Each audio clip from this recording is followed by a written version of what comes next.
Night shifts at small-town stores are usually quiet. Boring even. Most of the time, it's just me, the hum of the refrigerators, and maybe a few late-night regulars coming in for beer or cigarettes. Nothing weird ever happens. Until it does. Until you realize that someone is in the store who shouldn't be. And by the time you figure it out, it's too late. I'd been working at Hills Gas and Mart for about a month. It wasn't a bad job. The store sat on the outskirts of town, right off the highway, surrounded by woods and empty roads. The kind of place you barely notice unless you need gas or a snack at 2 a.m. That night, it was just me behind the counter. It was past midnight and the place was empty. No cars outside.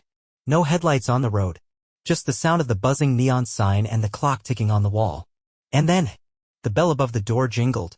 I looked up and felt my stomach drop. A man had walked in.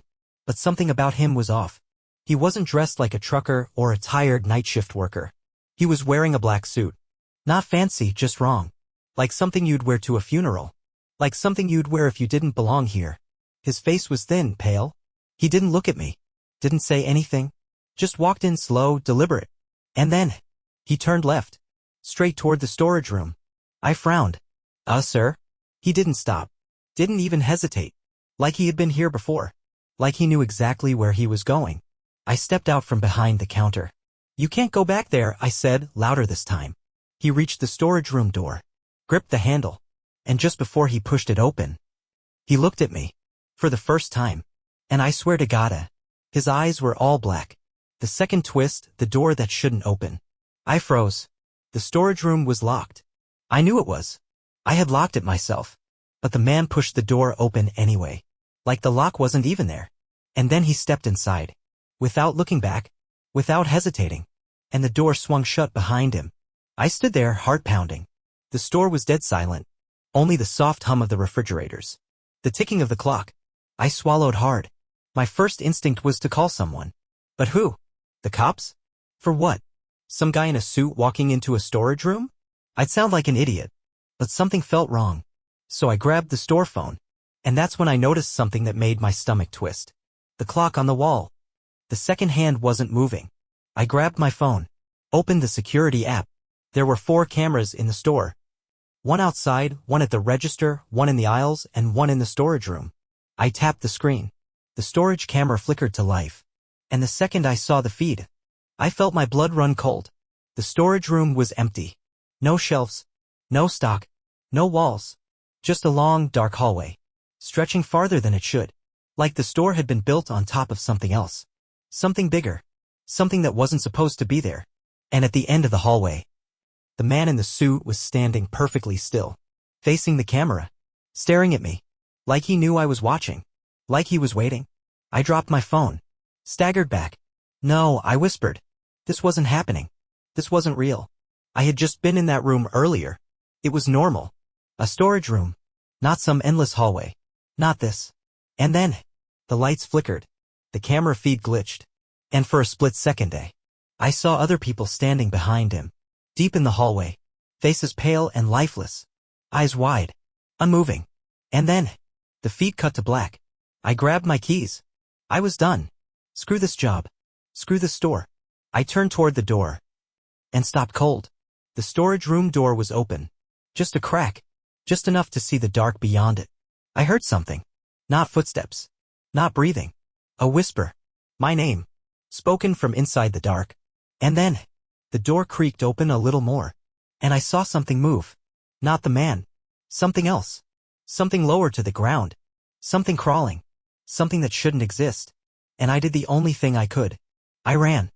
I ran. Straight for the front door. Heart hammering. Every instinct in my body screaming at me to get out. I grabbed the handle. Pulled. And knew. Nothing. The door wouldn't budge. Like it was sealed shut. Like the store wasn't letting me leave. I turned back, my breath ragged. The store was silent. Too silent. No humming refrigerators. No buzzing neon sign. Just stillness. Like the whole place was holding its breath. I looked at the clock on the wall. It still said 12:17 a.m. The second hand? Frozen in place. Time wasn't moving. Or maybe. I wasn't. I pulled out my phone. Tried to call anyone. But the screen was glitched. The time flickered back and forth between 12:17 and 12:16. Like I was trapped in a loop. Like the store was stuck in time. And then, the bell above the door jingled. I turned, heart-stopping. The door was still closed. No one had come in. But I swear to God, I heard footsteps. A slow, heavy shuffling. Coming from the back of the store. From the storage room. I stepped behind the counter. Grabbed the metal flashlight we kept under the register. And then, I saw him. The man in the black suit. Standing at the end of aisle 3. Perfectly still. Watching me. And then, in a low, calm voice, he said something that made my blood run cold. "You shouldn't be here." I couldn't move. Couldn't breathe. "What?" I whispered. The man tilted his head. And in that same, too calm voice, he said, "You're not supposed to see." Then, he took a step forward. And the lights went out. The store was pitch black. I held my breath. The flashlight felt heavy in my hand. I clicked it on. A narrow beam of light cut through the dark. I aimed it down the aisle. The man was gone. But something else was there. Something low to the ground. Something crawling. My stomach twisted. I lifted the flashlight higher. And my breath caught in my throat. It was a hand. Pale. Too long. Reaching out from behind the shelves. Fingers dragging against the floor. And then, a second hand. A third. More fingers, more limbs. Pulling something forward. Something I couldn't see yet. Something I didn't want to see. I took a step back. And it stopped. Like it could hear me. Like it knew I was watching. And then, it whispered my name. Evan. I turned and ran. Straight for the security office. Slammed the door shut. Locked it. I pulled out my phone, no signal. I grabbed the store's landline, dead. I needed to see. Needed to know if it was real. I turned to the security monitors. My hands shaking as I pulled up the cameras. The store looked normal. No figures. No hands. No man in a suit. Just empty aisles. An empty counter. The front door standing wide open. And then, camera 3 flickered. The storage room. I felt my stomach drop. Because the camera feed wasn't showing the hallway anymore. It was showing me. Sitting in the security office. Watching the cameras. And behind me. The storage room door was open. And something was crawling out. I whipped around. But the door was still shut. Still locked. I let out a shaky breath. Then I looked back at the screen. And my stomach twisted in horror. Because now in the camera feed, I wasn't sitting alone. I saw my own reflection in the monitor. Except, it wasn't a reflection. The other me was staring right at the camera. Smiling. And then, he lifted a hand. And knocked on the screen. Once. Twice. Then the screen cut to black. And from right behind me, I heard a soft, slow knock on the door. Knock. Knock. Soft. Slow. Coming from right behind me. I stood there frozen. The security office was small. There was nowhere to hide. Nowhere for someone to stand. But I had heard it. A knock. Right against the door. Or against the glass of the security monitor. Like something inside the screen was trying to get out. And then, a voice. My own voice. Whispering. Evan. Open the door. I couldn't breathe. I turned slow, too slow. My body felt numb. I reached for the door handle. Then stopped. Because under the door I saw something. A shadow. Not 2 feet. Not one person. But 4 hands. Pale fingers pressing against the floor. Long, too long. Like something was crawling. Like something wasn't standing upright. And then, one of the hands reached under the door. Pressed against the tile. And I heard the bones crack. Twisting. Trying to fit through the gap. I staggered backward. And the voice behind the door? It laughed. Not my laugh. Not human. A wet, broken sound. And then, the doorknob started to turn. I lunged for the desk. Grabbed the metal flashlight. If it came in, I'd be ready. But then, the security screen flickered. And for the first time, I saw the store wasn't the same anymore. The aisles were wrong. They didn't end. The store had stretched. The rows of shelves now went on forever, fading into black. The refrigerators were too tall. Their glass doors fogged over. And the front entrance? Gone. Not closed. Not blocked. Just missing. Like the store was no longer part of the real world. Like it had become something else. Something alive. And then, in the camera feed, I saw something moving in the aisles. At first, I thought they were people. Customers. Maybe late-night shoppers. But no. Not customers. They were walking wrong. Too slow. Their arms hung limply at their sides. Their heads tilted too far. They were moving through the aisles, weaving between the shelves. Like they had always been here. Like they were part of the store itself. And then, One of them turned, looked directly into the camera. Their face was blurry, warped, like they had been smudged out of reality. And then, they started walking toward the storage room. Toward me. I had seconds to decide. Stay locked in the security room, trapped, or open the door, face whatever was on the other side. I turned toward the other exit, a second door leading into the back of the store. I shoved it open and ran, and that's when I saw it. The storage room? It was gone, replaced by a long, dark hallway, the same one I had seen in the security cameras. And now, I was standing inside it. The floor was smooth cement. The walls? Lined with rows of doors, each identical, each shut. Each one had a small plaque. I stepped closer, and my stomach twisted, because each plaque had a name. Not random names. Employee names. Names of people who had worked here before me. And at the very end of the hallway, one door was still open, waiting. And on the plaque? My own name. Evan Parker. I staggered back. This wasn't possible. Wasn't real. Then, a sound. Footsteps. Coming from behind me. Coming from the store. Getting closer. I turned, and someone was standing at the entrance of the hallway, watching me. My stomach turned to ice, because I recognized him. I knew him. It was me, standing there, expressionless, dressed in my exact uniform. The name tag on his chest? It said Evan Parker. And then, in my own voice, he whispered, "Your shift isn't over." Then, the lights went out. The lights went out. Total blackness. I stood in the long, endless hallway, heart hammering, breath ragged. Somewhere ahead, the door with my name on it stood open. And behind me? The thing that looked like me. Waiting. Watching. Then, it took a step forward. And in my own voice, too calm, too certain, it whispered, "Time to clock in." I ran. Straight down the hallway. Past the rows of doors with old employee names. Crash. The sound of something slamming against the walls behind me. I didn't look back. Didn't want to see what was chasing me. I reached the end. The door with my name on it. I shoved it open, and my stomach dropped, because I wasn't in the storage room. I was in the break room, but it wasn't right. It was old, like it had been abandoned for decades. Dust-covered tables, a rotting vending machine, and on the walls, a corkboard filled with missing employee notices. Dozens of them. And then I saw it. A new paper pinned to the board. A photo of me. I backed away, my pulse pounding. I turned toward the exit, and there, sitting on the table, was a time card machine. Dusty. Old. A single time card already inside it. I stepped closer. I shouldn't have, because when I picked it up, it had my name on it. And the last entry? Clocked in, 12:17 a.m. That was when my shift started. The second line was still blank. Clocked out, ____. I swallowed hard, because I finally understood. I wasn't allowed to leave. Not until I clocked out. And no one had ever clocked out. The break room door creaked open. I spun, ready to run. But the thing standing there was me. The other me. Expressionless. Calm. It lifted a hand and pointed to the clock-in machine. "Clock out," it whispered. Its mouth didn't move, but I heard it.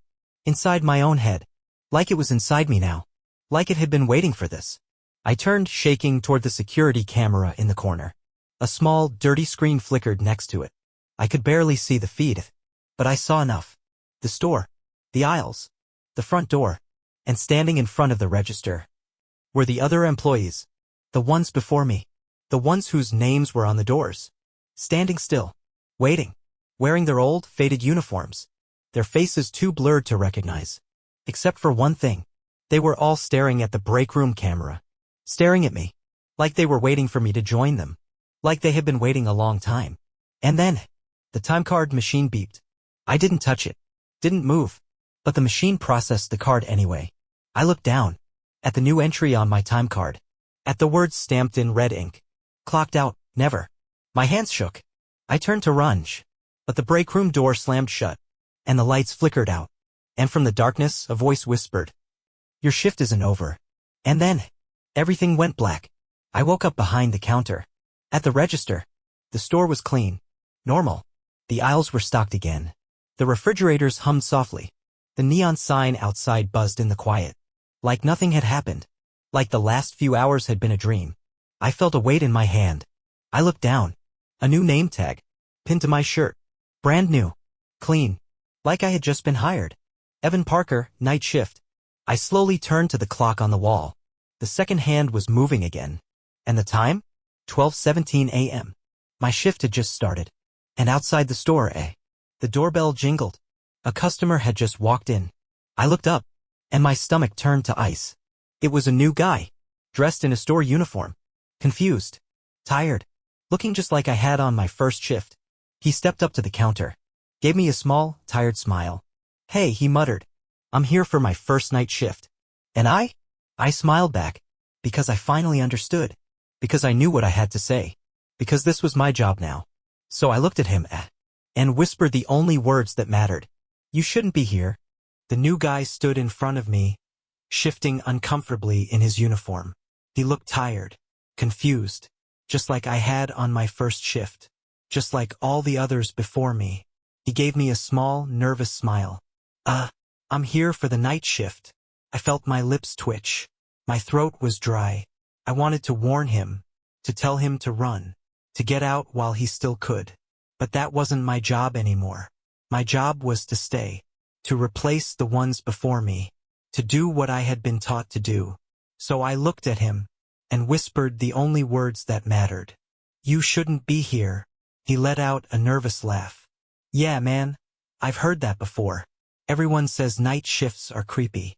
I didn't answer, just slid a thin blue booklet across the counter. The employee handbook. The same one I had been given. The one with the rules. The new guy frowned. "What's this?" I forced a smile. "Read it." I watched his fingers hover over the cover. Watched him flip to the first page. I knew what it said. I had read it before. Hills Gas and Mart. Night shift rules. 1. Do not leave the store before your shift ends. 2. Do not open the storage room door. 3. If a customer walks in but doesn't buy anything, do not talk to them. 4. Never look directly at the security monitors after midnight. 5. Do not answer the phone after 3 a.m. 6. If you see someone who looks like you, do not acknowledge them. 7. Your shift ends when we say it does. The new guy let out a forced chuckle. "Dude, this some kind of joke?" I didn't say anything, just stared at him, waiting, because soon, he'd see for himself. 12:17 a.m., the exact time my shift started. The store was quiet, empty aisles, no cars outside. And then, the bell jingled. A customer, the first one of the night. I looked up, and my stomach turned to ice, because I knew him. I had seen him before. He had started all of this. The man in the black suit. He walked inside without a word. And just like before, he turned left, straight toward the storage room. The new guy scoffed. "Hey, man, you gonna stop him or what?" I shook my head slowly. "No." He frowned. I could see it in his eyes. He didn't get it yet. Didn't know what I knew. But he would. He would learn. Because soon he'd hear the whispers. See the aisles stretch into nowhere. See the wrong version of himself on the cameras. And when he finally understood, it would be too late. The man in the suit disappeared into the back. The storage room door creaked shut behind him. And then, the new guy turned to me, his voice light, joking, like he thought this was all just a normal job. "So, when do we clock out?" I felt my stomach tighten. My mouth opened, but I didn't have an answer, because I had read the handbook. I had seen the last rule. And the truth was, we didn't clock out. We never clocked out. Not really. Not until the store found someone else. Not until the next poor soul came looking for a job. And that's when I finally realized what I had to do. I looked at him, felt the weight of my name tag pressing into my chest. And then, with a slow, empty smile, I whispered the only words that mattered. "Welcome to the night shift."